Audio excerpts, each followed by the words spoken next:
Hey, what's up? This is Ricardo at Parts People, and in this video, we'll outline the steps for completing a part replacement on your Dell PC. Visit our website and use this coupon for a 5% off discount.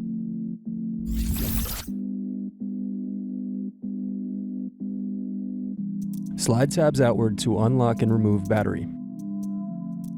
Unscrew, then remove access door.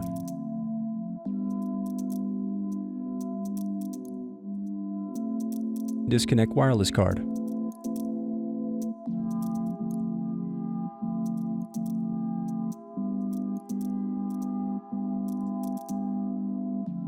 Thanks for watching. Don't forget to like and subscribe if you enjoyed this video. And if you need more, check out this playlist to watch other tutorials for your laptop. You can also click here to find parts for your laptop at partspeople.com.